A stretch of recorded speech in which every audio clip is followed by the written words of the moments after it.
ស្ថានភាពបំណុលឯកជនរបស់កម្ពុជាបន្តស្ថិតនៅក្នុងកម្រិតខ្ពស់ដោយពេលនេះបំណុលដែលប្រជាជនជំពាក់ធនាគារនិងគ្រឹះស្ថានមីក្រូហិរញ្ញវត្ថុនានាមានទំហំធំជាងផលិតផលក្នុងស្រុកសរុបឬក៏ GDP របស់កម្ពុជារបាយការណ៍របស់ការិយាល័យឥណទានកម្ពុជាឬក៏ហៅកាត់ថា CBC បានបង្ហាញថាត្រឹមដំណាច់ឆ្នាំ2024ប្រជាជនកម្ពុជាចំនួន5លាន40,000នាក់បានជំពាក់បំណុលជិត59,000លានដុល្លារអាមេរិកកើនឡើងតិចតួចពីជាង57,000លានដុល្លារកាលពីឆ្នាំ2023 5លាន40,000នាក់នៃ17លាននាក់ប្រជាជនកម្ពុជា 30% ជាពាក់លុយធនាគារជាមធ្យមម្នាក់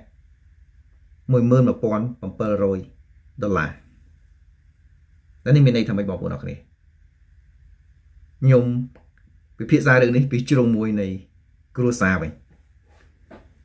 សម្រាប់អ្នកដែលចង់មានគ្រួសារទាំងប្រុសទាំងស្រីជំនួសឲ្យការសួរមិនជំនួសឲ្យបន្ថែមពីលើសំណួរដែលយើងតែងតែសួរគ្នាតើលោកឬក៏អ្នកនាងមានគ្រួសារហើយឬនៅមានកូនប្រមាណអ្នកធ្វើអ្វីណា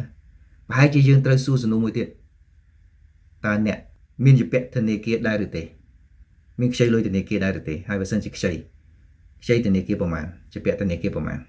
សំណួរនេះសំខាន់ណាស់ខ្ញុំអត់លេងសើចបងប្អូនអរគ្នាប្រយ័ត្នអត់សួរគ្នាមុនពេលរៀបការឲ្យបានដឹងថាប្រពន្ធឬប្តីរបស់យើងជាពាក់ធនាគារ